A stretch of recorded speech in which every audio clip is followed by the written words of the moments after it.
This is this next phase can be termed under one category: technology.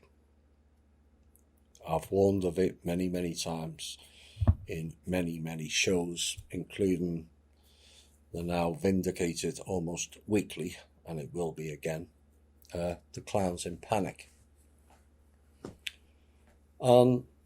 I was going through documents and I came across this week, which is one of the, if not the most painful day in American history, which was 9/11. And there was elements that came out of it that may surprise many people. But there's one thing that stood out for me, and this is why I've added it in. And there was a discourse of the Secretary of Transportation, Norman Mineta, who testified before the 9/11 Commission on May 23rd, 2003, and he offered an interesting account of the Vice President, which was an illusion because he was the President, because Jackass was not in control of himself to be President. And Cheney and his behaviour as Flight 77 approached the Pentagon. And Mr. Hamilton says, "We thank you for that. I wanted to focus just for a moment on the Presidential Emergency Operating Centre."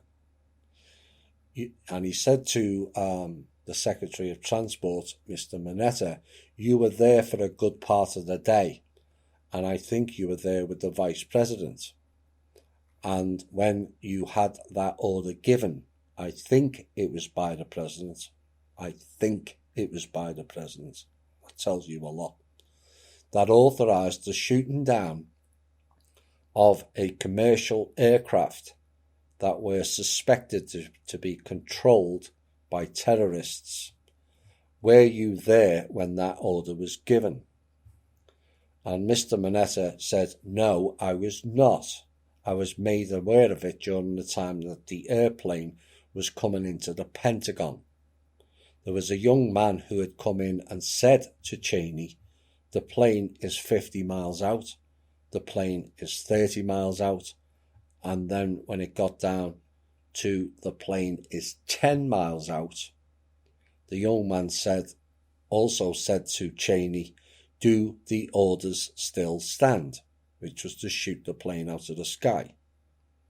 And the Vice President turned round and whipped his neck round it and said, "Of course the orders still stand. Have you heard anything to the contrary?" And Mr. Mineta said, "Well, at the time I didn't know what all that meant." And Mr. Hamilton then chimed in and says, "The flight you were referring to is the flight that came into the Pentagon." And he says, "Yes, the Pentagon." And Mineta said, "And so I was not aware that discussion had already taken place. But in listening to the conversation between the young man and the Vice President, then at the time I didn't realise the significance of that discussion." And these are your emergency people in times of strife. Wasn't aware of the significance, wasn't a part of it. And then he said later, "I heard of the fact that the airplanes had been scrambled from Langley to come up to DC, but those planes were still about 10 minutes away. And so then at the time we heard about the airplane that went into Pennsylvania, then I thought, oh my God, did we shoot it down?" Well, Mr. Rumsfeld confirmed that live on air, you remember. But that was the other plane. And then we had to, with the Vice President, go through the Pentagon to check that out, he said. So Mr. Hamilton said, "Let me see if I understand. The plane that was heading towards the Pentagon was some miles away. There was an order to shoot that plane down." Mr. Mineta, "Well, I don't know that specifically, but I do know that the airplanes were scrambled from Langley or from Norfolk, Virginia, but I did not know about the orders specifically other than listening to that other conversation. So Mr. Hamilton said, but very clearly there was an order to shoot commercial aircraft down. Mr. Mineta subsequently said, yes, I found that out. And the repeated questioning of Cheney by the young man whether the orders still stand had to be about whether the order not to destroy the approaching plane still stood. So there's one group saying one thing and one group saying another. There's evidence of factions within your own government right off the bat.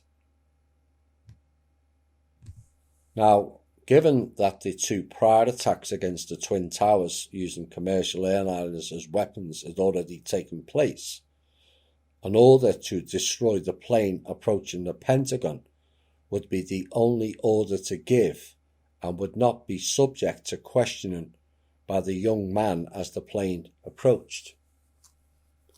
And he said furthermore that Cheney's order had been to fire on the plane approaching the Pentagon, which first came near the White House.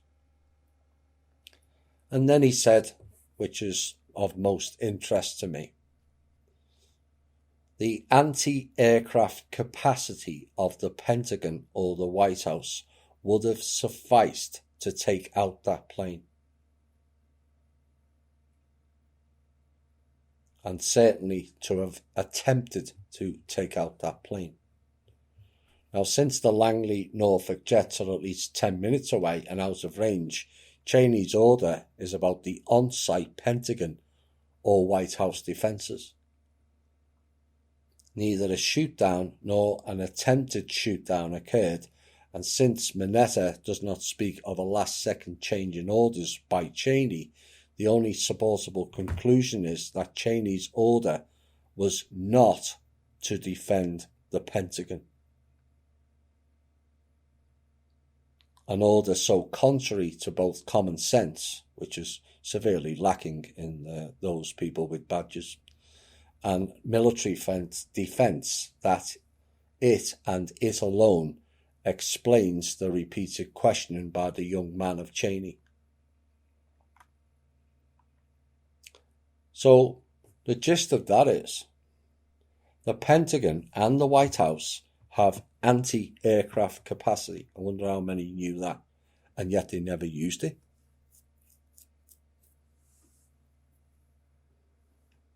Which backs up what the report says. Cheney's order was to not defend the Pentagon. As a recap of that day, at 8:46 a.m. was the first crash, and no aircraft were scrambled.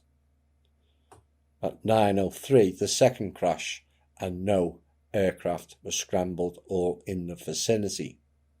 And then a gap of 34 minutes to the Pentagon incident, and scrambled planes were 10 minutes away.